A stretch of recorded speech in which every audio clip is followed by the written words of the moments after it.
Welcome back, everyone.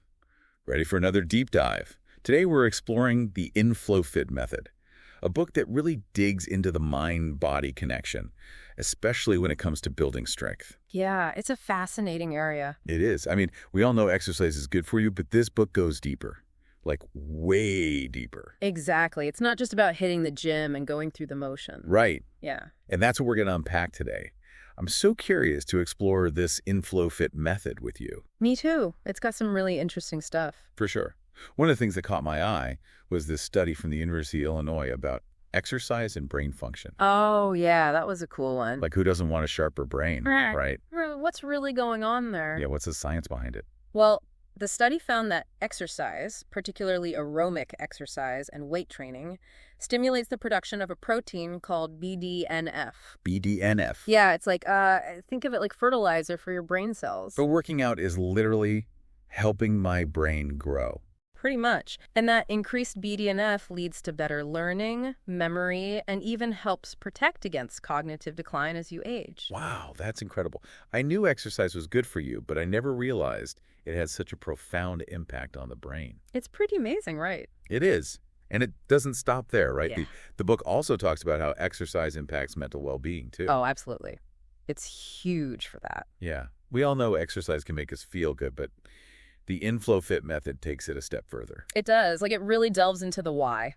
Okay, I'm all ears. How so? Well, for one thing, exercise is like a natural antidepressant. Really? Yeah. It triggers the release of endorphins, which act on your brain's reward centers, leaving you feeling happy and less stressed. Okay, I can get behind that. Yeah. I mean, I've definitely felt that after a good workout. Haven't we all? Totally. But honestly, I've always been more of a cardio person. I don't do a lot of strength training. Is that bad? It's definitely something to consider. Yeah. The book actually mentions a pretty shocking statistic from the University of Essex. Oh. Only 1 in 20 adults meet the recommended guidelines for strength training. Seriously? Only 1 in 20? Yeah, it's pretty low. Wow, I had no idea. It's concerning, especially when you consider the impact strength training has on our overall health. Oh, okay, so tell me why strength training is so important. Well, you see, as we get older, building muscle isn't just about aesthetics. Like having toned arms or whatever. Yeah, exactly. It becomes crucial for maintaining bone density and muscle mass, which helps prevent falls and fractures. All right, so it's about staying functional as we age. Exactly. And here's an added bonus. Okay, tell me. The more muscle you have, the more calories you burn, even at rest. Oh, seriously? Yeah. It's like turning your body into a more efficient calorie-burning machine. Okay, I'm starting to see the light here. So building muscle helps boost my metabolism. Exactly. It's like a win-win. I like the sound of that. But I'm someone who loves my cardio. Can I do both? Absolutely. Okay, good. The key is to achieve the ideal heart rate zone for cardiovascular benefit, which is about 70 to 80% of your maximum heart rate. How do I figure that out? Well, there are formulas and heart rate monitors, but you can also just gauge it by how you feel. So, like, what should I be feeling? You should be breathing harder than normal, but still able to hold a conversation. Yeah. You know, not completely out of breath. Got it. So what kind of exercises can I do to hit that sweet spot? Lots of options. Running on the spot, high knees, fast tempo squats, jumping jacks, or even fast-paced resistance training with light weights can get you there. Interesting. So you can incorporate some cardio into your strength training routine. Absolutely. It's all about finding what works for you. I like that. Now let's talk about something that really piqued my interest in the InFlowFit method. Yeah. This idea of the mind-muscle connection. Oh, yeah, that's a good one. It sounds kind of mystical. It does, doesn't it? But the book suggests that being present and focused during exercise actually leads to better results and fewer injuries. And it's true. It's a concept that's often overlooked in fitness, but it's incredibly powerful. I have to admit, I usually just zone out when I'm working out. I put on my headphones and just go through the motions. I think a lot of people do that. Yeah. But you're saying there's a benefit to actually being present and focusing on the muscles I'm working. There really is. There's a fascinating neurological explanation for it. You see, muscle movement originates in the brain. Right. This means focused thought can actually influence muscle strength. Wait, are you serious? My thoughts can literally impact my physical strength. It might sound far-fetched, but it's true. Wow, okay. I'm really intrigued now. Tell me more about this mind-body connection. Well, there was a study in 2014 by Brian Clark, a professor of physiology and neuroscience at Ohio University. Okay. And in this study, participants with an immobilized arm were able to maintain wrist strength simply through visualization and mental exercises. Just by thinking about using their muscles. Exactly. That's incredible. Isn't it? It highlights the incredible power of the mind-body connection. Our mental state plays a significant role in our physical capabilities. And the InflowFit method provides a practical blueprint for tapping into that power to build strength. Okay, now I'm really hooked. Let's dive into that blueprint. What exactly does it entail? So this blueprint, this roadmap to building strength, where does it all begin? Well, it starts with something we do all the time, something we might even take for granted. Okay, I'm intrigued. What's that? Breathing. Breathing. Yeah. The blueprint kicks off with proper breathing techniques during weightlifting. You know, I have to admit, I've never really paid attention to my breathing when I'm lifting weights. I kind of just, hold my breath and power through it. I think a lot of people do that. Yeah, probably. So what's the big deal about breathing the right way? It's more important than you might think. Holding your breath, especially during those heavy lifts, can actually spike your blood pressure. Oh, wow. Okay. So there's a safety aspect to it. Exactly. And beyond that, the InflowFit method explains that proper breathing, where you exhale as you exert effort, like during the lift, and then inhale as you return to the starting position, actually helps your muscles work more efficiently. Really? I would have thought it was the other way around, like inhale to get ready and then exhale as you lift. It's counterintuitive, right? Yeah. How does that work? Well, your muscles need oxygen to function, right? Right. And especially during intense exercise. When you exhale during exertion, you're getting rid of carbon dioxide and making space for fresh oxygen to reach your muscles. Oh, I see. So it's like I'm maximizing the oxygen flow to my muscles when they need it most. Exactly. And it helps regulate your blood pressure, which is important for safety and overall health. Okay, that makes a lot of sense. I never really thought about it that way before. Okay. So, proper breathing check. What else does this blueprint cover? Another important aspect of strength training is dealing with that soreness you often feel a day or two after a workout. Oh, yeah. Delayed onset muscle soreness, right? JOMS. That's the one. I've definitely experienced that. It's a love-hate relationship, that muscle soreness. Is it a good sign, bad sign, just something we have to deal with? It's actually a natural part of the muscle building process. Those tiny muscle tears you feel as soreness, that's what actually triggers your body to repair and rebuild those muscles, making them stronger. So in a way, that soreness is a sign that I'm actually challenging my muscles and making progress. Exactly.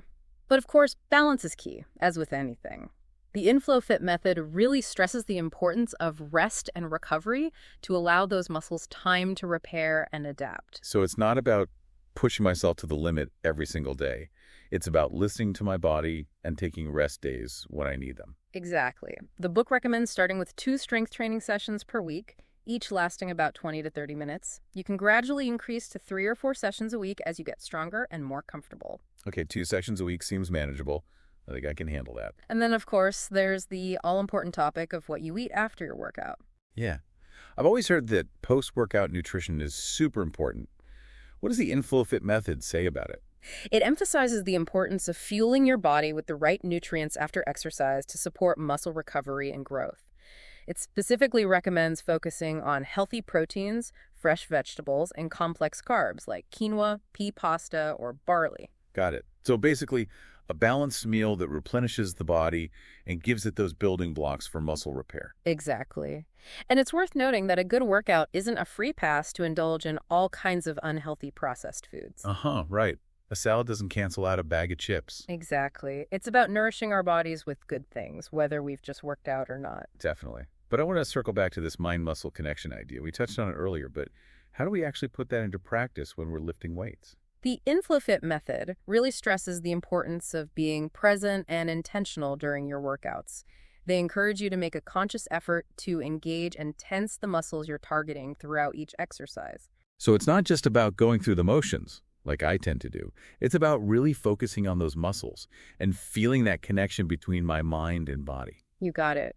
And the book also emphasizes that proper form and technique are more important than the number of reps you do or how fast you do them. Quality over quantity. I like that. Absolutely. It's better to do fewer reps with perfect form than to rush through a bunch of reps with sloppy form, which increases your risk of injury. That's a good point. I've definitely been guilty of trying to lift too heavy or do too many reps, and then my form suffers. It's a common mistake. The Oh. book also offers some helpful advice for people who are new to weight training. Like what? What are some things beginners should keep in mind? Well, one suggestion is to work with a fitness specialist, at least initially, to learn proper techniques and figure out the right weight for your current fitness level. Yeah, that makes sense. Having some guidance can be really helpful, especially when you're just starting out. Absolutely. And another piece of advice, which might seem obvious but is often overlooked, is to avoid working out if you're injured or feeling sick. Right. Safety first. Exactly. And here's a tip from the book that I love. They suggest avoiding distractions during your workouts. Put away your phone, turn off the TV, resist the urge to chat. So make it a time for mindfulness and focus, just like with that breathing technique we talked about. Yes, use that time to connect with your body and be fully present in the moment. Mindfulness seems to be a recurring theme here. It's all connected. And speaking of being present, the book also highlights the importance of stretching after your workout. It recommends taking 5 minutes or so to stretch all the major muscle groups you've worked. Stretching is usually the part I skip. I'm always in a hurry to get out of the gym and on with my day. But I'm sensing that it's more important than I realized. It really is. Stretching is crucial for flexibility, mobility, and muscle lengthening. It helps prevent injuries and keeps your body feeling good. So, what are the benefits of stretching? Why should I make time for it? Think of it as the cool down after a great performance. It helps your muscles recover and prevents them from getting too tight. Okay, that's a good way to think about it. So we've talked about breathing, managing soreness, fueling our bodies with the right nutrients, being mindful during our workouts, and stretching. What's the big takeaway here for our listener? How can they apply all these insights to their own fitness journey? It really comes down to understanding that fitness is much more than just, hitting the gym. It's about recognizing that connection between our physical and mental well-being. Yeah, it's like the Inflow Fit method is encouraging us to be more holistic in our approach to fitness, right? Exactly. It's not just about going through the motions. It's about being present, being intentional with our movement, and really tuning into what our bodies need. I like that. So if our listener is taking away one key message from this deep dive, what would it be? I think the biggest takeaway is that fitness is a journey, not a destination. It's about nourishing our bodies with movement, rest, and mindful attention. It's not about trying to achieve some impossible standard of perfection. Yeah, it's about progress over perfection. Right. And those small, consistent changes you make, they can really add up over time, not just for our physical health, but for our mental well-being, too. It's all connected. It makes you wonder what other areas of our lives could benefit from that same kind of mindful approach, right? It does. So, on that note, here's our final food for thought question for our listener. I love it. Hit us with it. Given how powerful this mind-body connection is when it comes to fitness, what other areas of your life might benefit from bringing in that same level of awareness and intention? Ooh, that's a good one. Right, maybe it's your work or your relationships or your creative pursuits. Or even just the way you approach your everyday routines. The possibilities are endless, really. It's about taking that mindfulness we've cultivated through exercise and letting it spill over into all areas of our lives. Well said. Thank you so much for joining us on this deep dive into the world of movement and rest. We hope you learned some valuable insights that you can apply to your own wellness journey. It's been fun. Until next time, keep exploring, keep learning, and keep diving deep.